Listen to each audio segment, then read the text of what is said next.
नमस्ते। चलिए आज विलियम शेक्सपियर की सबसे मशहूर कविताओं में से एक सोनेट 18 को आसान भाषा में समझते हैं। हम इसकी खूबसूरती और इसके पीछे छुपे ब्रिलियंट आर्गुमेंट को डिकोड करेंगे।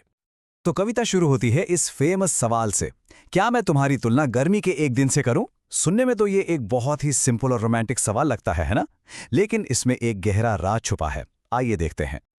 देखिए, यहां कवि असल में सवाल नहीं पूछ रहा है। वो एक तुलना, एक कंपैरिजन सेटअप कर रहा है, सिर्फ इसलिए ताकि वो उसे तोड़ सके। वो ये दिखाना चाहता है कि ये कंपैरिजन उस इंसान के लिए काफी है ही नहीं जिसके लिए कविता लिखी गई है। ये एक बहुत ही क्लेवर मूव है। और अगले ही पल जवाब आ जाता है, तुम ज्यादा प्यारे और ज्यादा स्थिर हो। अब यहां जो थी और थाओ आर्ट जैसे शब्द हैं, ये पुरानी इंग्लिश के हैं। थी का मतलब होता है यू यानी तुम, और थाओ आर्ट का मतलब है यू आर यानी तुम हो। तो कवि साफ साफ कह रहा है कि तुम गर्मी के दिन से कहीं बेहतर हो, यानी कंपैरिजन तो शुरू होते ही खत्म हो गया।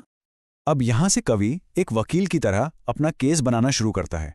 वो एक एक करके गर्मी के दिन की सारी कमियां गिनवाता है, ये साबित करने के लिए कि ये तुलना कितनी गलत और कमजोर है। सबसे पहले वो कहता है कि गर्मी का दिन तो कठोर हो सकता है, तेज हवाएं मई के महीने की खूबसूरत कलियों को झंझोड़ देती हैं। और दूसरी बात, गर्मी का मौसम हमेशा के लिए नहीं रहता। समर्स लीज का इस्तेमाल किया गया है, जिसका मतलब है कि गर्मी का समय सीमित है, बिल्कुल एक रेंट एग्रीमेंट की तरह जो जल्द ही खत्म हो जाता है। फिर वो आगे कहता है कि दी आई ऑफ हेवन यानी सूरज कभी कभी इतना तेज चमकता है कि चुभने लगता है, और अक्सर उसका सुनहरा चेहरा बादलों के पीछे छुप जाता है। मतलब गर्मी के दिन पर कोई भरोसा नहीं किया जा सकता, कभी बहुत ज्यादा तो कभी बिल्कुल भी नहीं।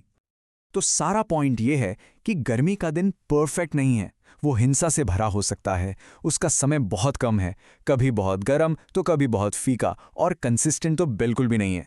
और सबसे जरूरी बात, प्रकृति की हर चीज की तरह उसकी सुंदरता भी एक दिन ढल जाती है। और अब यहां कविता में एक मोड़ आता है जिसे वोल्टा कहते हैं। अब तक हम गर्मी की कमियों पर फोकस कर रहे थे, लेकिन अब पूरा आर्ग्यूमेंट घूम जाता है उस प्रिय व्यक्ति की खूबसूरती पर जो हमेशा रहने वाली है। कवि एक बड़ा दावा करता है। वो कहता है कि असली गर्मी के मौसम के ऑपोजिट तुम्हारी खूबसूरती, तुम्हारा इटर्नल समर कभी फीका नहीं पड़ेगा। तुम अपनी सुंदरता पर अपना हक कभी नहीं खोगे।